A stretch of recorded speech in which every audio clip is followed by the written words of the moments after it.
वाल्मीकि कृत रामायण संपूर्ण रूप से 7 कांडों में विभक्त है, जिसमें से पहला कांड बाल कांड है।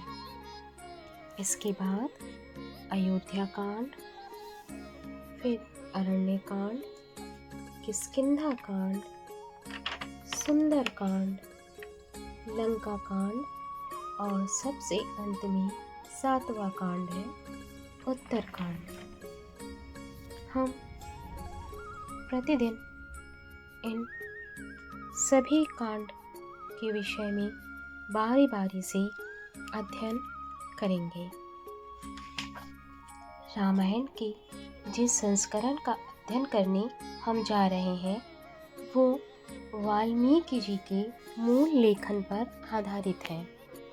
अतः इसमें लक्ष्मण रेखा, भगवान राम द्वारा भगवान शिव के पूजन, शबरी द्वारा भगवान राम को झूठे फल अर्पण करना, राम द्वारा नाभि पर प्रहार कर रावण का वध करना आदि वृत्तांतों को सम्मिलित नहीं किया गया है, क्योंकि ये मूल वाल्मीकि रामायण में नहीं है।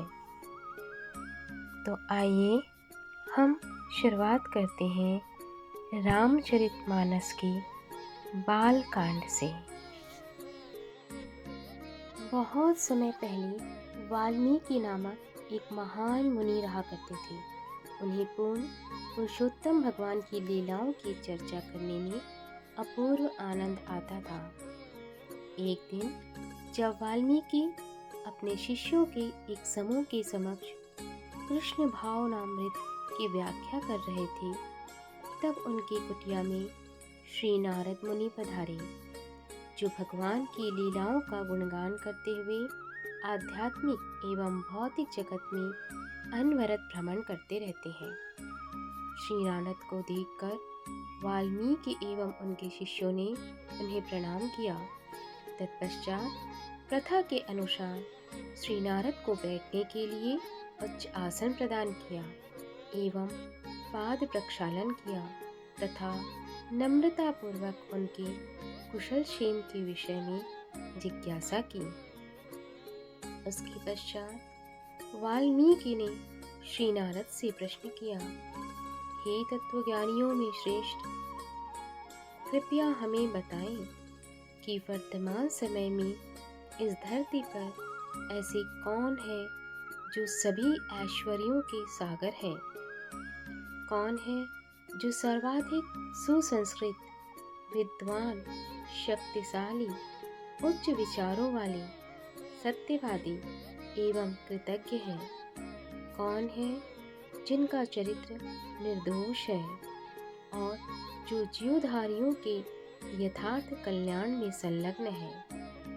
कौन है अतुलनीय रूप से मेधावी, सर्वाधिक सुंदर, जिसके समक्ष क्रोध एवं द्वेष प्रभावहीन है, तथापि जो क्रुद्ध होने पर बड़े से बड़े देवताओं को भी भयभीत कर देते हैं? तीनों लोकों में प्रत्येक व्यक्ति की सुरक्षा करने वाले पराक्रमी कौन है? किसी भाग्य की देवी ने सभी आशीर्वाद दिए हैं। हे मुनिवर, कृपया मेरे प्रश्नों का समाधान पूर्ण रूप से करें। त्रिलोकज्ञ मुनिवर नारद ने उत्तर दिया, हे ऋषि, राम नाम के एक प्रख्यात राजा हैं, जो इक्ष्वाकु राजवंश में महाराज दशरथ के पुत्र के रूप में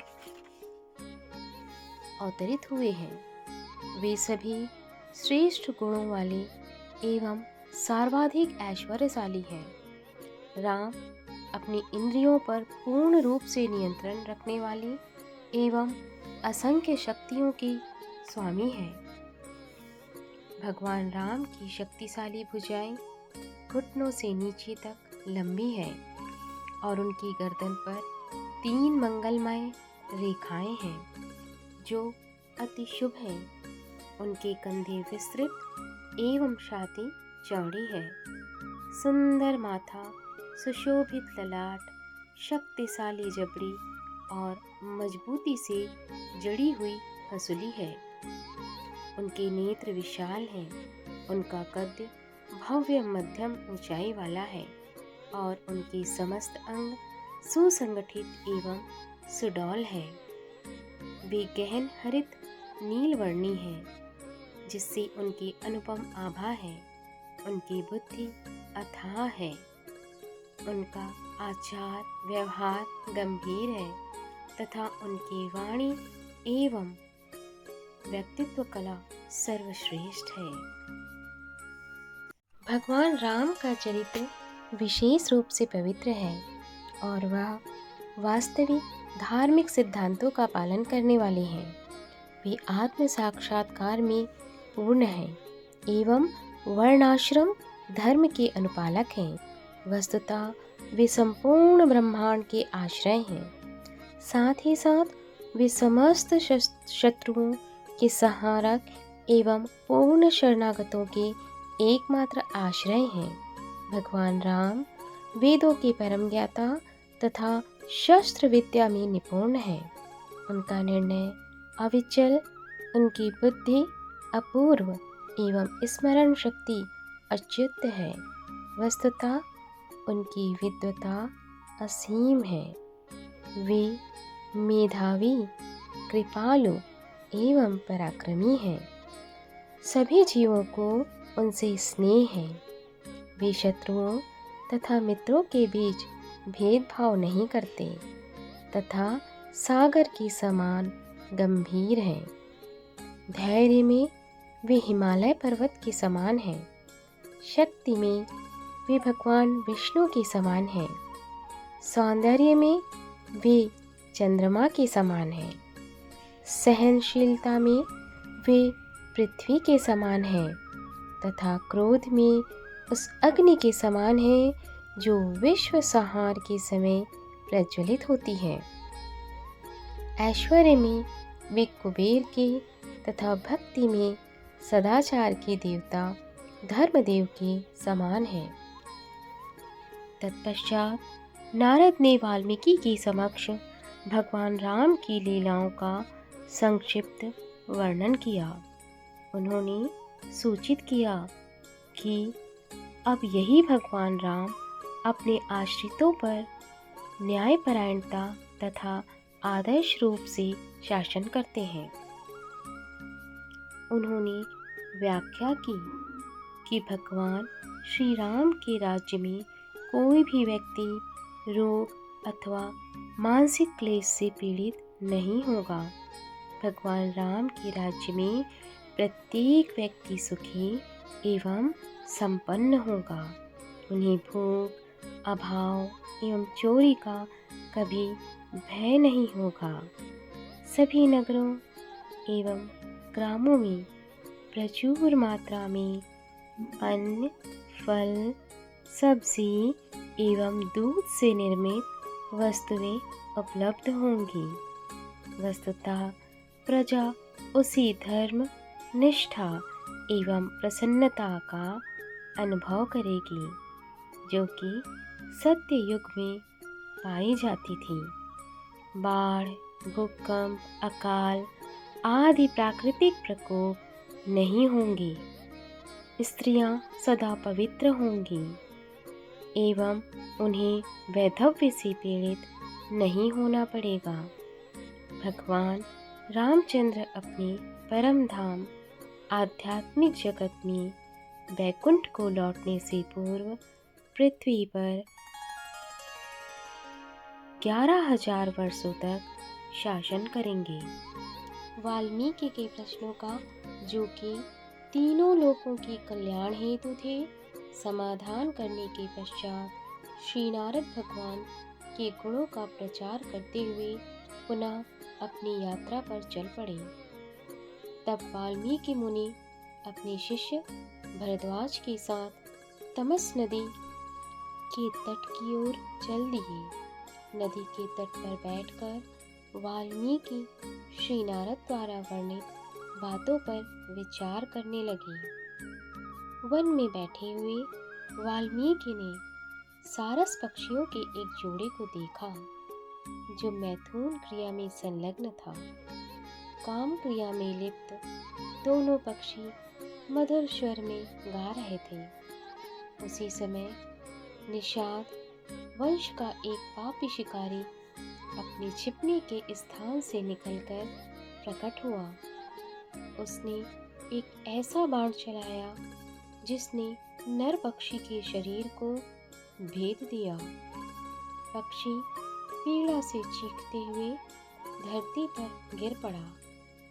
अपने पति को रक्त रंजित पीड़ा से शरीर को ऐंठते हुए तथा धराशायी देखकर मादा पक्षी अकस्मात चरम इंद्रिय सुख से वेदना की गहरी खाई में गिर गई। इससे उत्पन्न नैराश्य तथा भय के कारण वह करुण क्रंदन करने लगी। जब वाल्मीकि ने यह दुखद दृश्य देखा तो उनके हृदय में दया का भाव उमड़ पड़ा। निषाद ने इस हिंसक कृत्य को अत्यंत पापपूर्ण जानकर वाल्मीकि ने क्रोध में आकर शिकारी को श्राप देते हुए कहा, अरे पक्षियों के हत्यारे, अपनी मादा की यौन तुष्टि में संलग्न निर्दोष जीवों की निर्मम हत्या करने के दंड स्वरूप तुम्हें अनंत काल तक मानसिक शांति प्राप्त नहीं होगी। जैसे ही वाल्मीकि ने यह शाप दिया, वे अपने अनियंत्रित को क्रोध के वशीभूत हो जाने पर लज्जा का अनुभव हुआ। ज्ञानी होने के कारण उन्हें यह ज्ञात था कि वस्तुतः सभी जीव असहाय रूप से भौतिक प्रकृति के प्रभाव में है। उन्हें शिकारी पर इस प्रकार क्रोधित होने का पश्चाताप हुआ। उसी समय वाल्मीकि यह सोचकर चकित हुए कि उनके मुख से उच्चारित शाप आश्चर्यजनक रूप से एक काव्योक्ति था। वास्तव में उनका शाप रामायण की एक अत्यंत भावुक अभिव्यक्ति को संकेत था, जिस पर वे श्री नारद से भेंट के पश्चात मनन कर रहे थे। अतः वाल्मीकि ने अपने शिष्य भरद्वाज से कहा, मेरी वेदना से 4 पंक्तियों की एक कविता उभरी है, जिनमें से प्रत्येक पंक्ति में 8 अक्षर हैं। शोक से यह आश्चर्यजनक श्लोक उभर कर आया है, क्योंकि करुणा के बिना यथार्थ काव्य अभिव्यक्ति को कोई संभावना नहीं है। तत्पश्चात वाल्मीकि तमस नदी में स्नान करके भरद्वाज के संग अपने आश्रम लौट आए। शिकारी को दिए गए अपने शाप के विषय में उनका चिंतन जारी था। अकस्मात उन्होंने देखा कि भगवान ब्रह्मा अपने निवास से, जो इस ब्रह्मांड का सर्वोच्च लोक है, अवरोहित हो रहे हैं। आनंद एवं आश्चर्य से व्याकुल अवाक वाल्मीकि ब्रह्मांड में सर्वप्रथम जन्म लेने वाले व्यक्ति का अभिनंदन करने के लिए उठ खड़े हुए। जब भगवान ब्रह्मा वाल्मीकि के समक्ष उपस्थित हुए, तब उन्होंने श्री ब्रह्मा को सादर प्रणाम किया तथा अत्यंत श्रद्धा एवं आदर से उनकी पूजा की। इसके पश्चात भगवान ब्रह्मा ने, जो समस्त जीवों की पूर्वज है और जो सभी के हृदय को समझने वाले हैं, कहा, हे भाग्यवान मुनि, कृपया यह विचार कर शोक न करें कि आपने शिकारी को शाप देकर अनुचित कार्य किया है। वास्तव में जो शब्द आपने क्रोध में आकर उच्चारित किए, वे मेरे थे। एक महान कार्य को संपन्न करने हेतु प्रेरणा प्रदान करने के उद्देश्य से वे शब्द आपके मुख से उच्चारित करवाए गए थे। वस्तुतः अब समय आ गया है कि आप भगवान रामचंद्र जी कि जीवन की कथा महान अलौकिक दिव्य लीलाएं जो विश्व के परम कल्याण हेतु है की रचना करें। मेरी प्रिय वाल्मीकि, चिंतित ना हो, क्योंकि मेरे आशीर्वाद की शक्ति से जो कुछ भी तुम्हें ज्ञात नहीं है वह तुम्हारे हृदय में स्पष्ट रूप से विदित हो जाएगा। इस प्रकार मेरी कृपा से तुम्हारे द्वारा रचित रामायण की कथा त्रुटि रहित होगी। वाल्मीकि को यह आशीर्वाद देकर भगवान ब्रह्मा अपने दिव्य हंस वाहन पर सभी दर्शकों को आश्चर्यचकित करते हुए अपने धाम की ओर चल दिए।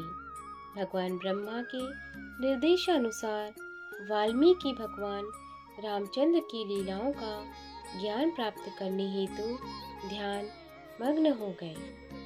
ध्यान मग्न वाल्मीकि ने भगवान राम के अवतारों की घटनाओं को अपने हृदय में स्पष्टता देखा। तत्पश्चात वाल्मीकि ने 24,000 श्लोकों में रामायण की रचना की। इस महाकाव्य को पूर्ण करने के पश्चात वे सोचने लगे कि इस काव्य की शिक्षा किसे दी जाए, जो इसे कंठस्थ कर विश्व भर में इसका प्रचार करे।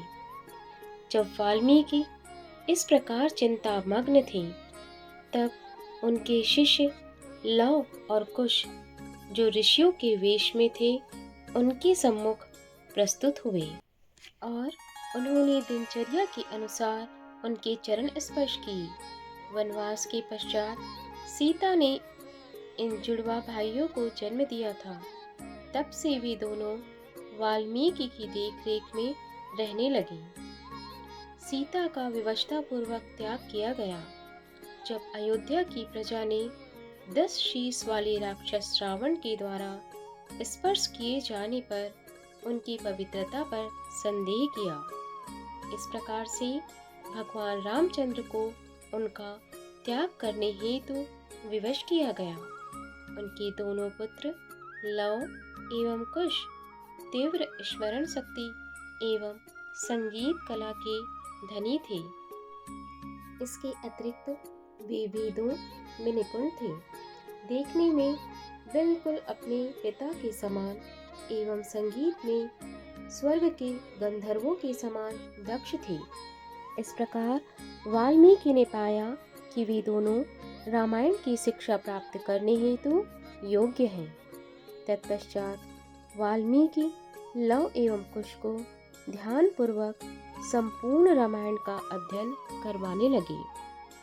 उन जुड़वा भाइयों ने संपूर्ण रामायण कंठस्थ कर ली।